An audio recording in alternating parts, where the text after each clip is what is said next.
Water tank problems are very important to determine the amount of salt or volume of water in a tank at a certain time.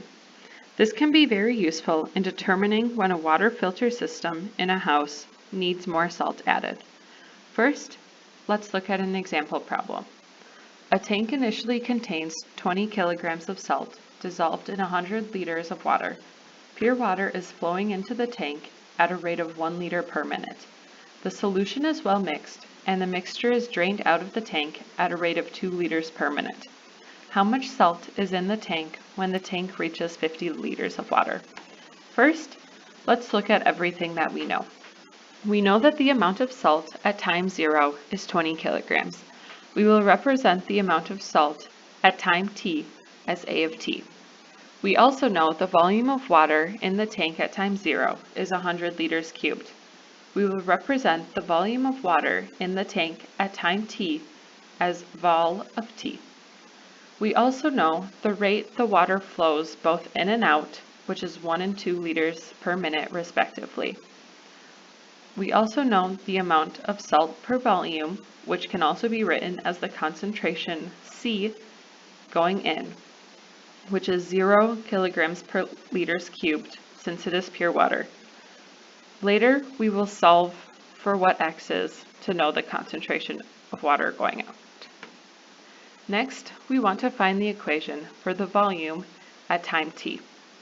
We use 1 minus 2 since we know that is the rate at which water is flowing in and out.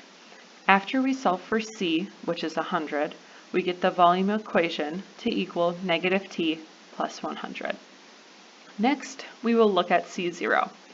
Since we know that C is the concentration of salt in the water, we can use the known volume at time t and leave the amount of salt as A of t, which gives us the equation A of t divided by negative t plus 100.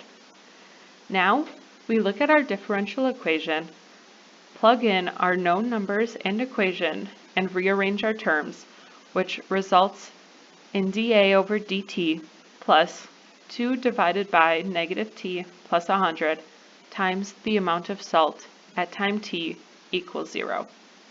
Next, we must find the integrating factor mu using p of x. Then we will integrate both sides and put e to that, which results in mu equaling negative t plus 100 to the negative 2. Next, we will multiply mu into the differential equation on both sides.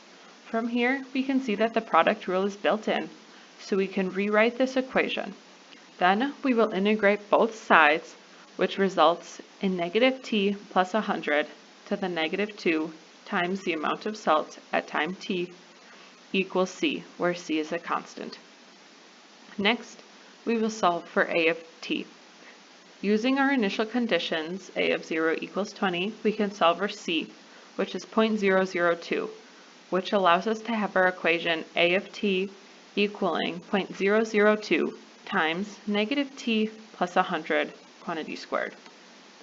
Since we are trying to solve for the amount of salt in the tank when it reaches 50 liters, we need to know how many minutes have passed.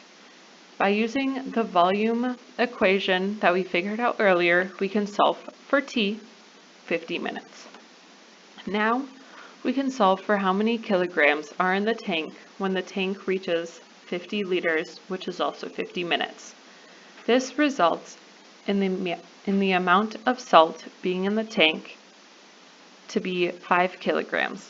So, the tank contains 5 kilograms of salt when the tank reaches 50 liters of water. This example problem is only one problem of many different types. There are many variations of the single tank problem, such as a double tank, where there is water flowing into one tank, and then water flowing between the first tank and another tank, and then water also flowing out. There will also be when a certain amount of salt is left in the tank, which is solved in a similar way as this problem is solved.